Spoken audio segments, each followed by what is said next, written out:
Hello, my lovely Aquarius. Kung nasaan ka man sa mundong ito, gusto kong batiin ikaw na good morning, good afternoon, good evening. Welcome to my channel, The Insightful Bee. Sa mga nanonood ngayon na hindi pa nakapag-subscribe ng channel ko, huwag kalimutan, paki-like, paki-share, paki-subscribe ng aking channel. Thank you. At sa mga nag-subscribe ng channel ko, gusto kong magpasalamat sa inyo. Thank you, thank you, thank you. At sa laging nakabantay at laging nagsusubaybay ng channel ko at sa laging nanonood sa channel ko, gusto ko rin magpasalamat. Thank you, thank you, thank you. God bless you. Okay, Aquarius. Bago ko simulan, gusto ko muna i-shuffle ang card na ito.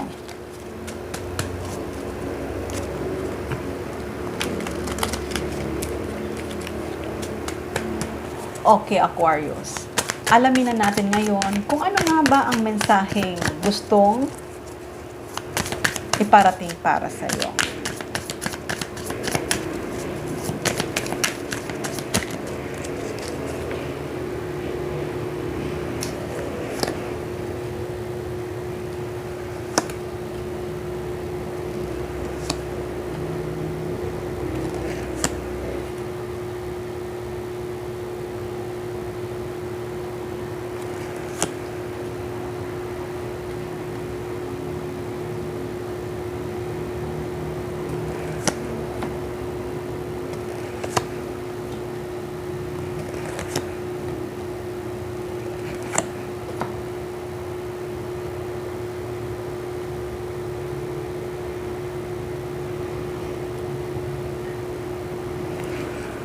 Okay, Aquarius.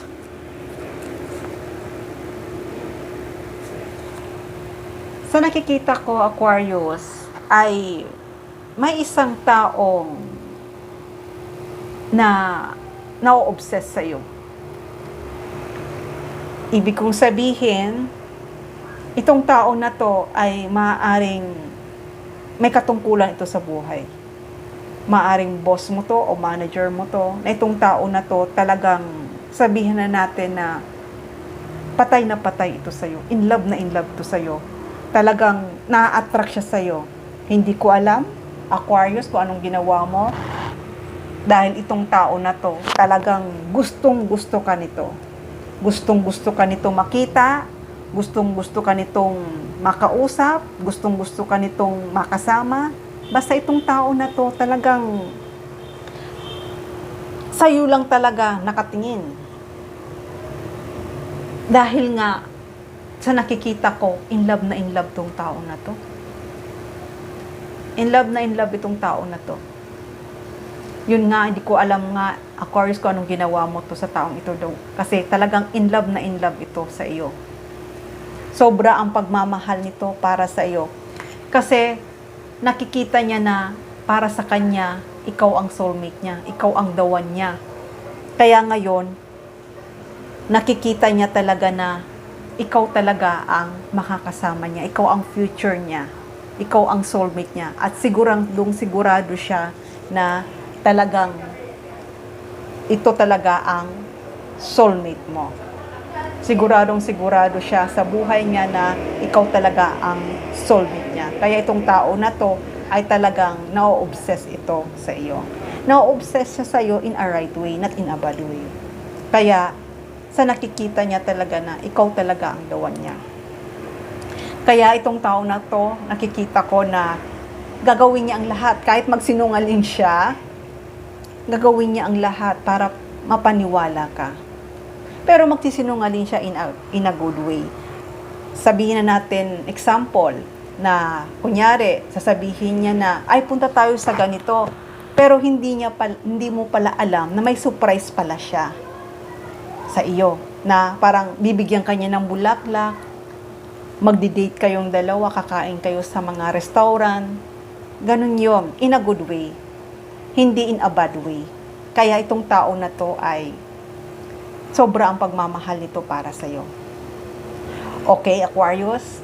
Kaya, itong tao na to, Aquarius, ay kahit na mabagal, ang pag-offer nito sa iyo, kasi nga iniisip niya na baka mamaya mag-isip ka ng masama sa kanya. Pero itong tao na to ay mabuti ang i-offer niya para sa iyo.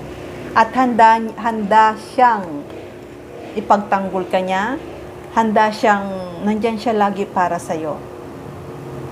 At itong tao na to ay siya ang mag-guide sa iyo para itong tao na to ay nandyan para sa iyo, para i-guide ka niya sa tama. Kasi nga nakikita ko na isa tong boss tuturuan ka nito, tutulungan ka nito. Isang leader to. Kaya kung sa tingin mo na napapag-isip ka na baka mamaya itong tao na to ay may masamang motibo sa iyo, hindi. Mabuti ang intention nito sa iyo.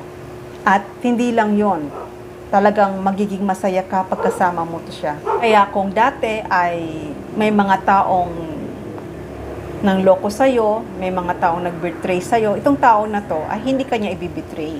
Sinabi ko nga sa'yo na in love itong tao na to at gagawin niya ang lahat para patunayan sa'yo na mahal ka nito.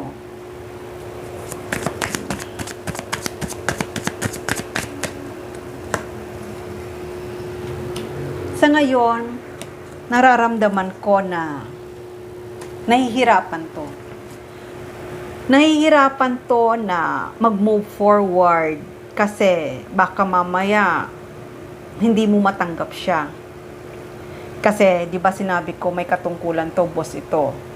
Kaya baka mamaya hindi mo siya matanggap kasi baka mamaya iba ang iniisip mo na may masamang intention to. Pero sa nakikita ko, mabuti ang intention nito para sa iyo. At nakikita ko na mag-o-offer ito ng isang vacation na maaaring mag-travel kayong dalawa. Alam ko magdadalawa kang isip sa i-offer niya para sa iyo. Pero idadaan niya na lang ito na para matanggap mo, idadaan niya na lang ito na galing sa trabaho. Pero ito ay galing sa kanya. Kaya, Aquarius, nakikita ko na itong pinagdadaanan niya na baka mamaya hindi mo matanggap. Pero nakikita ko naman na tatanggapin mo rin siya. Dahil alam ko na itong tao na to ay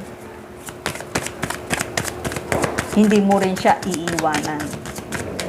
Dahil nakikita ko na mapapalapit ito at mapapamahal ito sa iyo.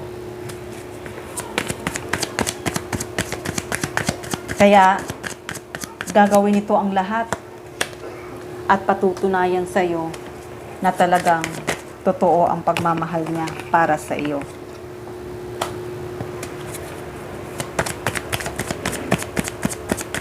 Di ba sinabi ko nga sa iyo, itong tao na to ay mahilig to magsupresa.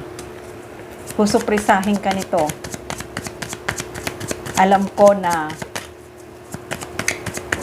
hindi to nakakatulog dahil ikaw ang nasa isipan nito. Umaga, tanghali, gabi, ikaw ang nasa isipan nito. Pero itong tao na to ay handa na siya na ituloy niya ang binabalak niya na makipag-commitment sa iyo. Dahil itong tao na to talagang na-attach na ito sa iyo, talagang napamahal na ito sa iyo at ayaw ka nitong mawala sa buhay niya.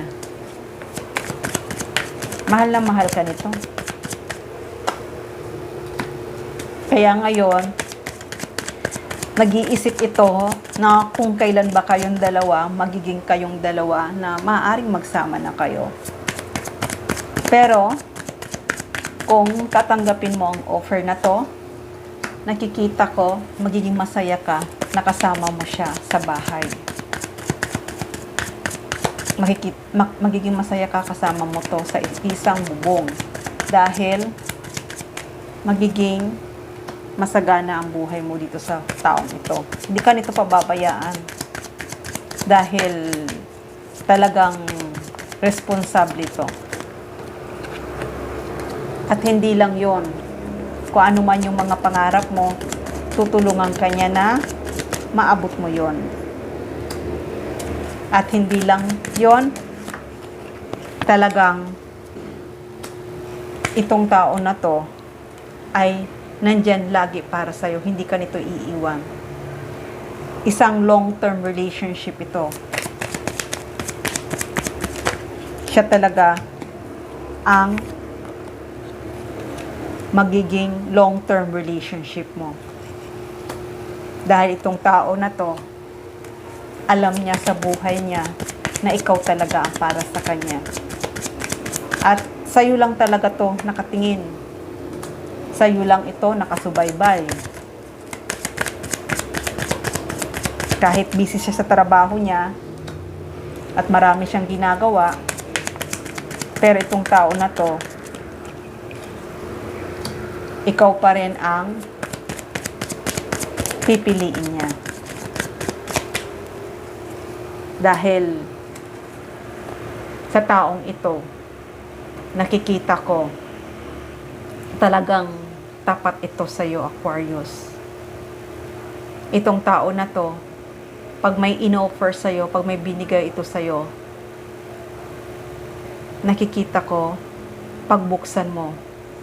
Dahil itong opportunities na darating para sa iyo, itong tao na to na darating para sa iyo, ay siya ang magbubukas para maging maayos ang career mo, maging maayos ang buhay mo, at maging stable ang buhay mo. Dahil itong tao na to, talagang mahal na mahal ka. At hindi lang yon, talagang may offer siya sa'yo, isang kontrata. Iyang kontrata na yan ay maaaring promotion, maaaring kasal, or maaaring bahay na kayong dalawa ay magkasama na. At nakikita ko rin na magsasama talaga kayong dalawa. Kung saan magiging maayos ang buhay mo. At magkakaroon ka ng peace sa kanya dahil itong taong na to ay mapagmahal at malalim magmahal. Kaya kung pagdating naman sa financial, hindi ka mamumroblema. Dahil itong tao na to ay masagana ang buhay niya at hindi ka nito lolokohin. Hindi ka nito iiwanan. Hindi ka nito sasaktan at kukontrolin para hindi mo matupad ang mga pangarap mo. Dahil itong tao na to, talagang sobra ang pagmamahal nito at pagka-obsess sa iyo. Itong pagka-obsess niya sa iyo ay talagang in a good way, not in a bad way. Kaya Aquarius, itong tao na to ay gagawin niya ang lahat para kayong dalawa ay magkasama. Ikaw talaga ang mundo nito. Siya talaga ang soulmate mo. Siya talaga ang makakasama mo, Aquarius. No doubt. Siya talaga. Kaya, ito ang desisyon niya. Ang desisyon niya ay makasama ka habang buhay. Magkaroon sa'yo ng pamilya at magkaroon kayo ng masaganang buhay. At nakikita ko na tapat ang pagmamahal nito sa iyo. Kahit mataas ang posisyon niya, tapat ang pagmamahal nito sa iyo. Okay, Aquarius, hanggang dito na lang muna ang aking mensahe. Sana nagustuhan nyo. Huwag kalimutan, paki-like, paki-share, paki-subscribe ng aking channel. Love and peace.